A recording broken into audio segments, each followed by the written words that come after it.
Hi, Assalamu alaikum. I am Dr. Nizamuddin Qasmi. As you know, I am a sexual disorders and infertility specialist working here at Saira Healthcare and Hijama Center, Barabanki Uttar Pradesh. मैदा लकड़ी का नाम आप लोगों ने सुना होगा। बहुत फेमस लकड़ी होती है एक तरह से, ये है ना। ये एक दरख्त होता है बड़ा सा, उसकी छाल होती है, ये पोस्त होता है। इसको हम लोग किल्स के नाम से भी जानते हैं या मुगात हिंदी के नाम से भी जानते हैं।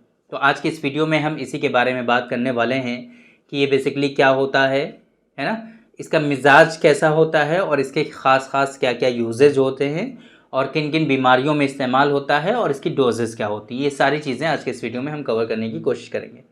मैंने जैसे कि बताया कि जो मैदा लकड़ी है ये एक दरख्त की पोस्त होती है, छाल होती है। इसका रंग जो होता है वो सुर्ख होता है। इसका मिजाज गर्म होता है दूसरे दर्जे में और खुश्क होता है पहले दर्जे में। मिजाज गर्म दूसरे दर्जे में और खुश्क पहले दर्जे में। अगर इसके हम अफ़आल और एक्शन की बात करें तो ये मुहल्लिल होता है, तहलील करने वाला होता है चीज़ों को। जिन लोगों में वर्म वगैरह हो जाते हैं, स्वेलिंग हो जाती है, तो वहाँ पे इसका पेस्ट लगा करके इस एक्शन की वजह से उसका पेस्ट भी लगाया जाता है, अभी बताएंगे आप लोगों को। इसी तरीके से ये काबिज़ भी होता है ना। तो फिर इसको हम लोग प्रीमेच्योर एजाकुलेशन में, ये बेसिकली मुक़व्वी बाह भी है बहुत अच्छा, मुक़व्वी आसाब है बहुत अच्छा। जिन लोगों में पट्ठे कमज़ोर हो जाते हैं, है ना, आसाब वीक हो जाते हैं उम्र के साथ, या फिर जो लोग प्रोन मास्टरबेशन करते हैं उन लोगों में बहुत सारे इस तरह के इश्यूज़ होते हैं, तो वहाँ पर इसके ख़ास फ़ायदे होते हैं। और एक बहुत इंपॉर्टेंट चीज़, ये मुहर्रिक बाह भी है, ये तहरीक पहुँचाता है बाह को। तो जिन लोगों में इरेक्टाइल डिसफंक्शन होता है वहाँ पर इसके ख़ास फ़ायदे देखने को मिलेंगे। अभी इस डिटेल में सारी चीज़ें हम बताएंगे आपको। ये ख़ास तौर से जो बदन के दर्द होते हैं, आमतौर पे इसके जो जनरल यूज़ होते हैं लोगों में, जो फेमस है ये मैदा लकड़ी, ये इसी पर्पज़ के लिए ज़्यादा फेमस है कि जो जैसे कि वजाउल मफासिल है, जॉइंट्स एक जो होते हैं लोगों को, है ना, ऑस्टियो अर्थराइटिस है, रोमेटॉइड अर्थराइटिस है, इस तरह की जो कंडीशंस होती हैं वहाँ पर इसका इस्तेमाल किया जाता है।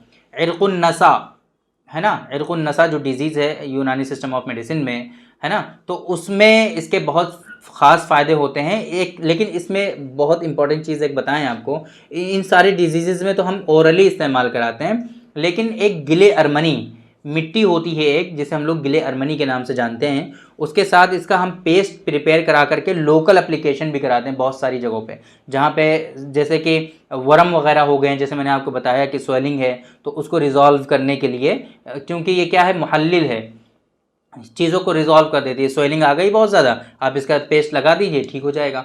तो ये वहाँ पर भी ख़ास फ़ायदे होते हैं इसके। और जोड़ों के दर्द, बदन के दर्द में इसका ख़ास तौर से इस्तेमाल कराया जाता है। हम जो डिस्कस कर रहे हैं यहाँ पर एक बहुत इंपॉर्टेंट इसके बेनिफिट जो होते हैं सेक्सुअल डिसऑर्डर्स पे, उसके लिए। सेक्सुअल डिसऑर्डर्स में आप कहाँ पर इसका इस्तेमाल करेंगे, बेसिकली अगर आपको इरेक्टाइल डिसफंक्शन का इशू है, इरेक्शन में कमी आ रही है, इरेक्शन हो नहीं रहा है, या फिर लॉस ऑफ लिबिडो का इशू है, आपको ख्वाहिश ही नहीं हो रही है आपको बिल्कुल भी, तो ऐसी सूरत में आप इसका इस्तेमाल करेंगे। मुहर्रिक बाह है बहुत अच्छा, और इसके इस्तेमाल करने से आपके अंदर जो है इरेक्शन की जो कमी होती है वो रिजॉल्व होने लगती है और प्रॉपर वे में इरेक्शन आपको होने लगता है। मिजाज हमने पहले ही बताया आपको, गर्म होता है दूसरे दर्जे में और खुश्क होता है पहले दर्जे में। इसकी जो डोज़ होती है वो 3 से 5 ग्राम होती है। 3 से 5 ग्राम डोज़ में, सिंगल वक्त की जो डोज़ होती है 3 से 5 ग्राम होती है। इस डोज़ में आप इसका इस्तेमाल कर सकते हैं, ओरली इस्तेमाल कर सकते हैं, जिस तरीके से मैंने बताया आपको कि दूध के साथ, है ना, दर्दों में आप इसका बदन का दर्द है, वजाउल मफासिल है, जॉइंट्स पेन है, या फिर इसी तरीके से इरक़ुन नसा है ना, इन सारी चीज़ों में हम इसका इस्तेमाल जो है ओरली करते हैं, है ना, मुंह से खाते हैं, मतलब कि ओरली का मतलब। और दूसरे जैसे वर्म वगैरह हैं, स्वेलिंग हो गई है, उसको रिजॉल्व करने के लिए हम इसका पेस्ट बनाते हैं, जमात बनाते हैं और लोकली अप्लाई करते हैं। ये इसका तरीक़ा है पूरा। डोजेज़ हमने बता दी 3 से 5 ग्राम, तो इतनी मकदार में आप लोग इसका इस्तेमाल कर सकते हैं। तो उम्मीद करते हैं कि आप लोगों को ये इन्फॉर्मेशन पसंद आई होगी और मैदा लकड़ी के बारे में आप लोगों को पता चल गया होगा। तो थैंक यू वेरी मच, बहुत बहुत शुक्रिया आपका। आज के इस वीडियो में इतना ही। इंशाअल्लाह कल फिर मुलाकात होगी आपसे एक दूसरी वीडियो में, हम डिस्कस करेंगे आपसे एक दूसरे टॉपिक पर। तब तक के लिए आप हमें इजाज़त दीजिए। अस्सलामु अलैकुम।